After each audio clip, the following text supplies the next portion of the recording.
How to play Everdell, a charming woodland worker placement game.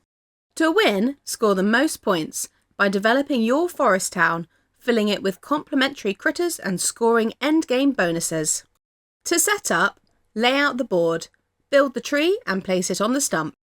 Place the twigs, resin, pebbles and berries on their spots along the river. Put the points and occupied tokens in easy reach. Shuffle the forest cards and place them in the clearings at the sides. Use 3 for 2 players and 4 for more. Put the rest away. Place the 4 basic event tiles along the river. Shuffle the special event cards, place 4 on the lower tree branches and put the rest away. Shuffle the main deck and place 8 cards face up in the central meadow and the rest face down in the trunk.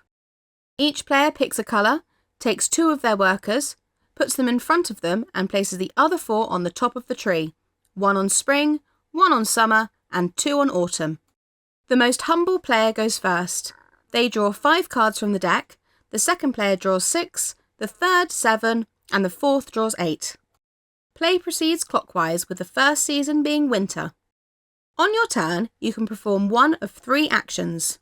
Option 1 is to place a worker on a location and perform its action immediately.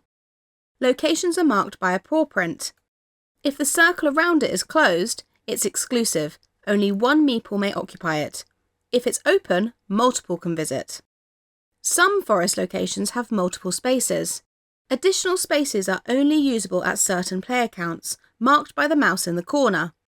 A single player cannot occupy more than 1. Once placed, a worker is deployed and cannot be moved until a season ends. Basic and forest locations will gain you resources or cards immediately. Event locations score endgame points and can only be used when your town meets their criteria. Once you claim them, place them in front of you. No one else can use them. If, for whatever reason, your town no longer meets the criteria of an event you've claimed, you don't need to return it. The Haven lets you discard cards from your hand face down for resources.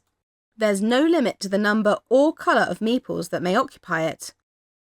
You can only place workers on the journey in autumn and must discard the number of cards from your hand equal to the location you visit. 1 player may occupy multiple journey locations. Finally, some cards have locations on too.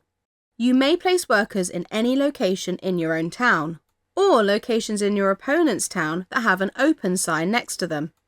If someone places their worker in your town, you gain 1 point from the supply. Option 2 is to play a card, either from your hand or from the meadow.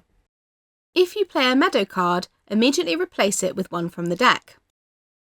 There's 2 types of cards, critters and constructions. To play them, you'll need to pay the cost, depicted on the left-hand side.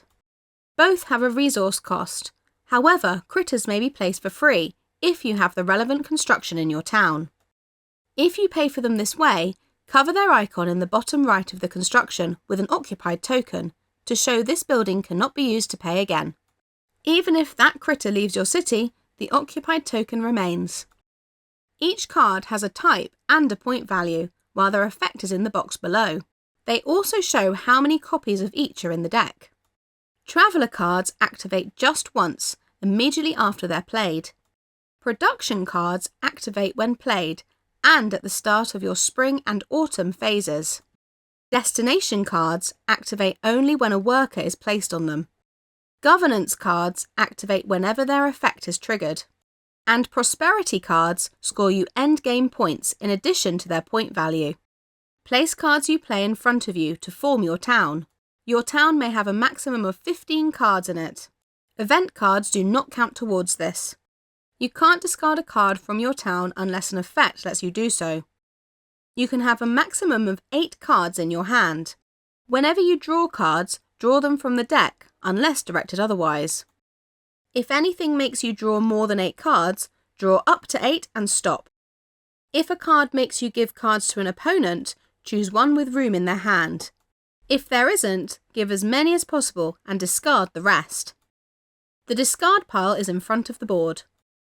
Option 3 is to prepare for a new season. You start in winter, then move to spring, then summer, then autumn.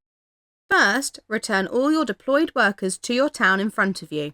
Then take additional workers from the tree under the season you're moving into. Finally, perform that season's bonus. In spring and autumn, activate all your productivity cards again in any order you wish. In summer, you can draw 2 cards from the meadow. After preparing for a new season, your turn ends. Note: players do not have to prepare for a season at the same time. You usually do this when you have no other actions to take. Keep placing workers, playing cards, and changing seasons until each player has entered autumn and either cannot or does not want to take any more actions. Total the points on the cards in your play area, the events you've claimed, the tokens you own, the journeys you've gone on, and your prosperity card bonuses. Whoever has the most points wins! In the case of a tie, whoever completed the most events wins. If that's tied, whoever has the most resources wins. There's also a solo mode. You can find out how that works in the rulebook. That's Everdell, a cute, cosy game about collecting critters and crafting constructions.